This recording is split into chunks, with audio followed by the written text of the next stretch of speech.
Para muitos, a chegada da terceira idade ainda carrega o estereótipo de fragilidade e dependência. Mas a realidade no Brasil mostra um outro lado, uma história de vitalidade e protagonismo. É a Geração Prateada, um grupo que está rompendo barreiras, mantendo-se ativo e mostrando que a vida após os 60 anos é um capítulo de novas conquistas. Eles estão empreendendo, voltando aos bancos escolares e se dedicando a esportes com uma energia que inspira. Prepare-se para conhecer o Brasil que envelhece com muita disposição, aqui no Documento Jovem Pan.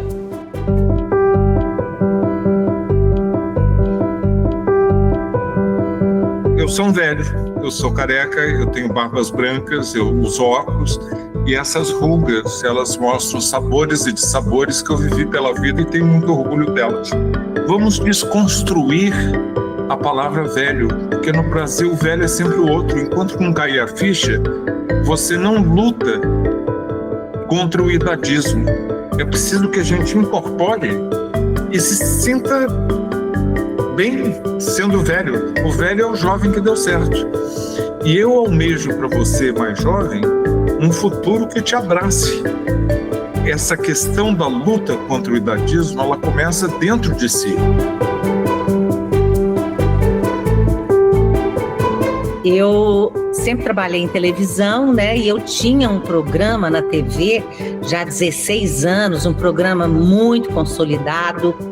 Mas aí eu estava fazendo 60 anos de idade e eu já vinha percebendo uma mudança de olhar, principalmente as mulheres, né? Quando vão envelhecendo, elas vão se tornando invisíveis, o que eu acho um absurdo.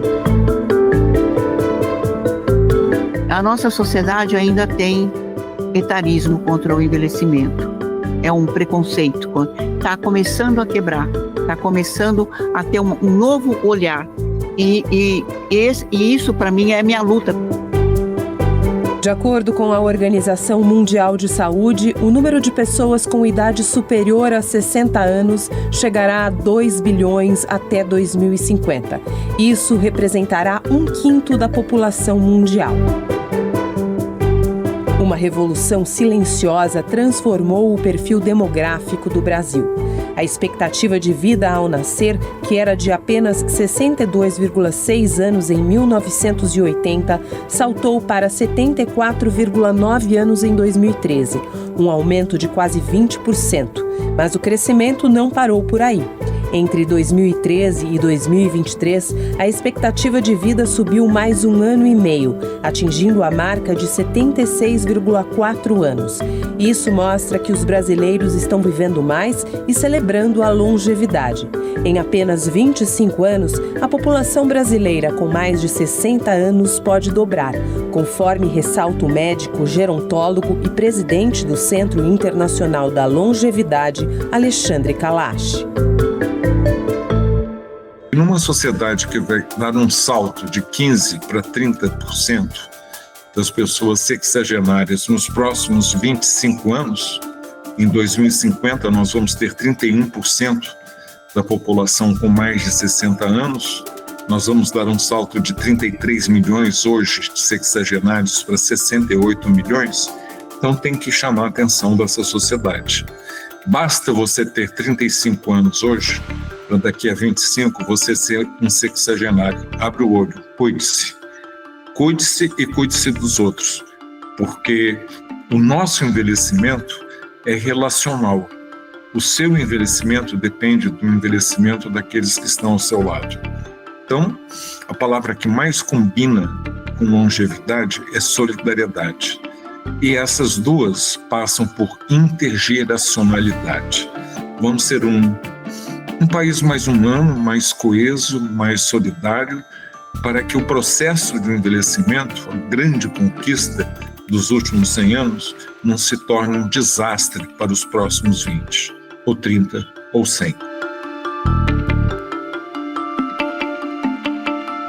Os demógrafos gostam de dizer que o envelhecimento populacional é o final de um processo chamado de transição demográfica.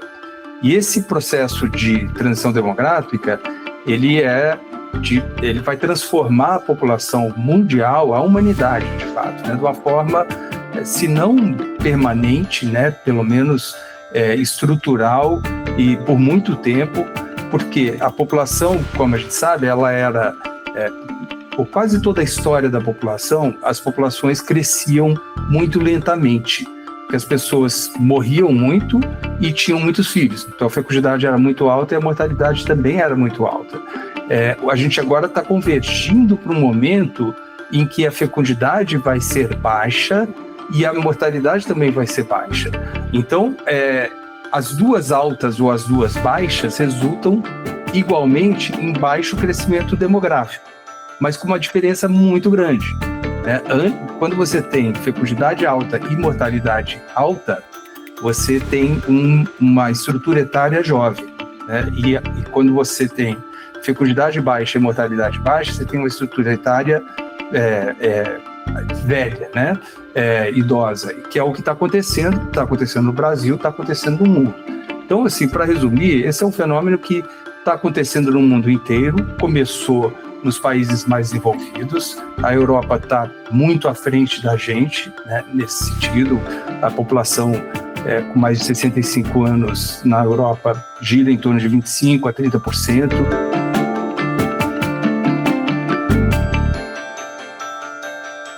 O envelhecimento ativo é um conceito da Organização Mundial de Saúde, né? Então, ela se apoia em 3 pilares. Então, tem a parte da saúde, né? Que vai desde a prevenção de doenças, mas o tratamento de doenças, mas também acesso a serviços que estejam adaptados para essa pessoa mais velha, né? Também o segundo pilar, que é a inserção dessa pessoa mais velha na sociedade, na sua família, de forma que ele esteja ativo, né, que ele mantenha o propósito dele, né, que ele seja um ator protagonista, tomador de decisão e não só um receptor de cuidados. E um terceiro pilar bem amplo, que é de segurança, porque vem pensando em segurança alimentar, segurança ambiental, segurança de moradia habitacional e econômica também, né? E quando a gente pensa nesse envelhecimento ativo, as respostas são muito amplas, né? Que elas vêm desde uma política pública de proteção, campanha de combate ao etarismo, promoção de hábitos saudáveis, né? E acesso a serviços, né, sociais e de saúde que contemplem essas características dessa população mais velha.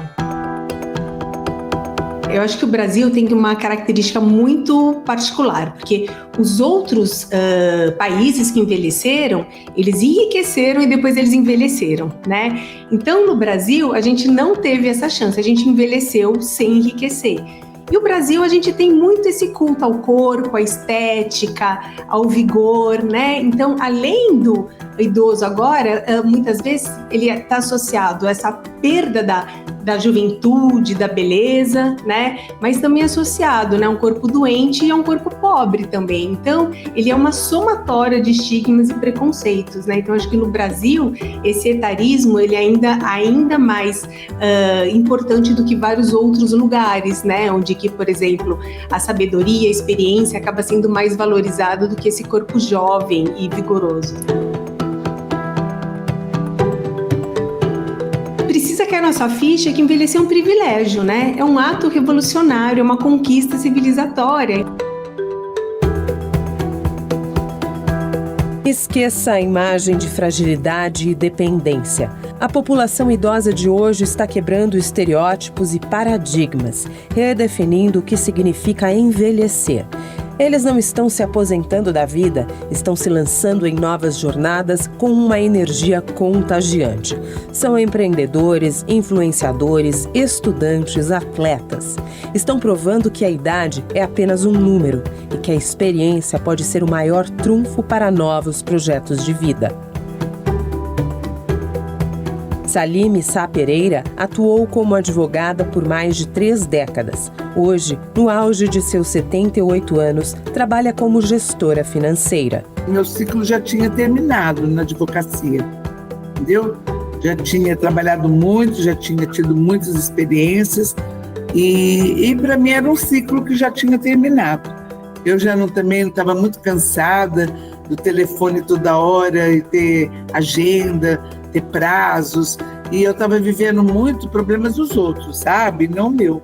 Então, eu acho que já tinha acabado ali. Fiquei um tempo repensando, um tempo falando o que eu vou fazer, vendo as minhas habilidades, se eu tinha algum hobby que eu poderia fazer mais ou menos. E eu acho que a minha volta e aceitar isto foi principalmente o relacionamento interpessoal. Eu gosto muito disso, sabe? E com pessoas jovens que eles gostam de trocar experiências. Ali na advocacia eu trocava leis, papel, eu escrevia, defendia, mas não tinha esse como eu digo, esse sabor, né, da convivência interpessoal. E o número, ele é exato, né? As finanças, 1 mais 1 é 2. Mas você consegue pôr 1 mais 2, sabe? O amor, consegue dar um sabor de diferente, consegue fazer um monte de coisa. Foi isso que eu aceitei. E não me arrependo, sou muito feliz.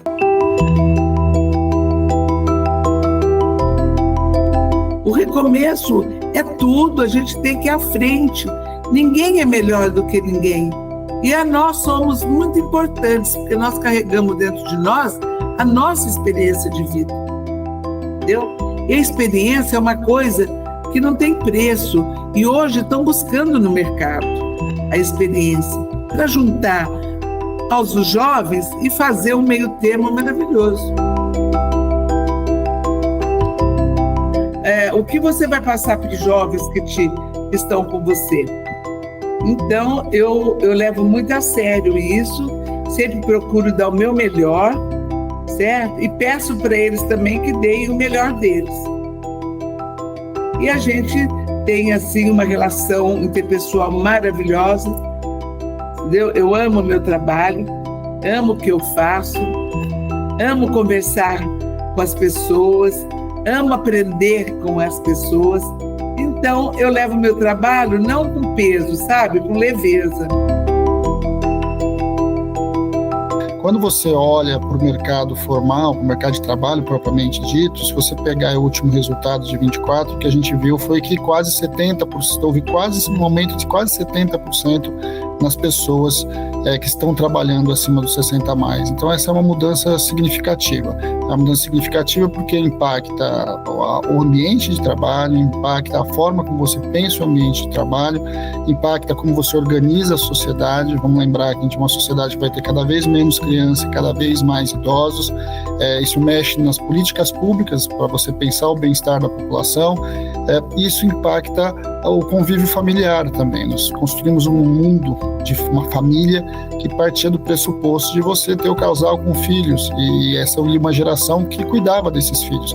Nós estamos caminhando agora para uma geração que terá muitos idosos e uma geração anterior que vai ter que cuidar desses idosos. Então nós estamos num momento de transição bastante significativo que vai mudar a forma como a gente olha para a sociedade em geral. Vai mudar no âmbito familiar, no âmbito do indivíduo, no âmbito social e no âmbito das políticas públicas.